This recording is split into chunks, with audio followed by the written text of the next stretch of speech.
and welcome back to another ASMR storybook reading.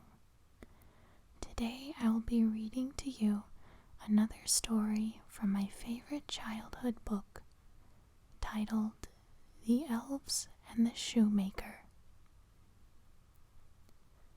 There was once a shoemaker who enjoyed his work very much and set up his shop inside his small house. Times were hard for the shoemaker and his wife. One winter, snowstorms kept everyone indoors. No one could buy any shoes. The shoemaker had little money for food and only enough leather to make one more pair of shoes. His wife asked, "What are we to do? The cupboards are bare, and we have no firewood. Even our last candle has almost burned out." Her voice was gentle. She knew her dear husband worked hard. "We must not worry," said the shoemaker. "Things will work out for us. I will finish these shoes tomorrow, and someone will buy them." He cut out the leather and then went to bed.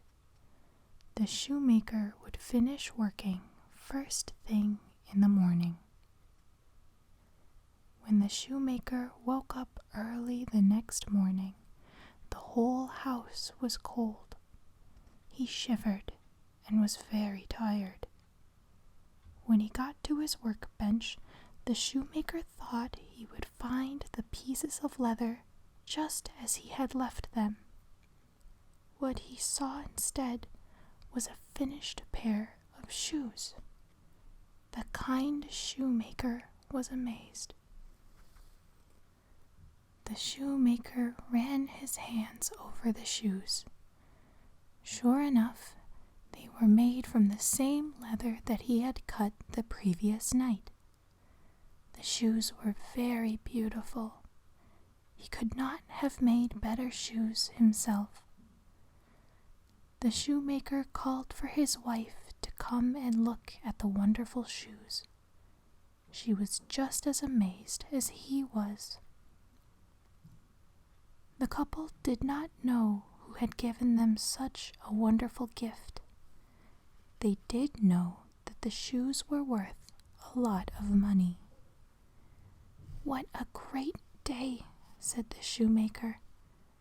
"We have a pair of shoes to sell, and the weather is finally clear." At that moment there was a knock on the door. It was a traveler who had seen the shoemaker's sign.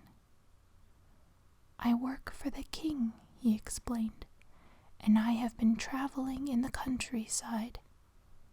I have worn holes in my shoes. I need a new pair." The traveler tried on the new shoes, and they fit perfectly. He walked around the shop for a few moments and said, "These are the most comfortable shoes I've ever worn." Then he gave the shoemaker a shiny gold coin to pay for them. With the gold coin, the shoemaker had enough to buy food, firewood, and leather to make 2 pairs of shoes.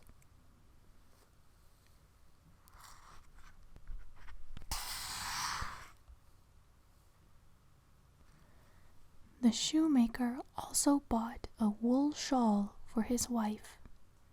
The couple was very thankful for their good luck, and they decided they would work harder than ever to keep it. Once again, the shoemaker cut the leather into pieces ready for sewing and put them on his workbench. The next morning, he found 2 more pairs of finished shoes, and they were just as good as the first pair. With Within hours, the shoemaker sold both pairs of shoes and bought more leather. The next day there were 4 pairs of shoes waiting on the workbench. This continued for many nights until the shoemaker's shelves were filled with shoes like no one had ever seen before. The shoemaker and his wife could not believe their good fortune. Life changed for the shoemaker. Now he and his wife always had wood for the fire and food to eat. The shoemaker bought better tools, lots of leather, and fancy brass buckles. He bought his wife a soft new blanket and a lace cap. The shoemaker was always kind to those who traveled from all over the kingdom to buy his shoes. He never charged high prices, but just enough to live a comfortable life. Word of the shoemaker's fine shoes made him the most popular shoemaker in the land. He was very happy that his small shop was always filled with people, but something still bothered the shoemaker.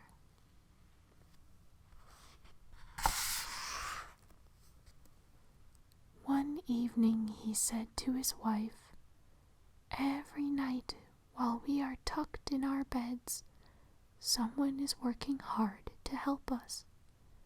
It's a shame we don't even know who it is. Why don't we stay up to find out?" That night the shoemaker cut the leather into pieces and put them on his workbench. Like always, he turned down the oil lamp and left the room. But instead of going to bed, he and his wife hid in the doorway. The moon rose and filled the room with silver light. Soon something was moving on the workbench. 2 elves appeared. They were no taller than the shoe they were sewing. The elves quickly began to work, helping each other handle the leather and tools. The elves' clothing was old and worn, which made the shoemaker and his wife sad. They were making shoes, but they did not have any for themselves. The couple tiptoed off to bed, leaving the elves to their work. The next morning, the shoemaker and his wife looked at the newly made shoes that were on the workbench, and they thought about the elves. "Did you see how quickly those elves worked, and how carefully they placed each stitch?" asked the shoemaker. His wife answered, "I only saw their poor clothing and bare feet. I have an idea. We will make those little elves the clothes they need." "They are so tiny that it will be easy for me to make some fine shoes for them," said the shoemaker. His wife clapped her hands. "Yes, and I will use a bit of my wool shawl and a corner from our blanket to make them tiny pants and coats," said the shoemaker's wife. The old couple started right away, making the 2 suits of clothing for the helpful little elves. That evening, instead of leaving pieces of leather on the bench, they left the tiny clothes and shoes. Again they hid behind the door and waited for the elves. The elves appeared at midnight. They climbed upon the workbench, then stopped in their tracks. What was this? Where were the pieces of leather and the tools. The elves were amazed when they saw the clothes. At once they put on their fine new suits. They were so excited they began to sing. "What merry little elves are we! These fine clothes fit us perfectly. Who'd be so kind? We wish we knew. We'd like to give our thanks to you." The shoemaker and his wife were so pleased they could hardly keep themselves from cheering.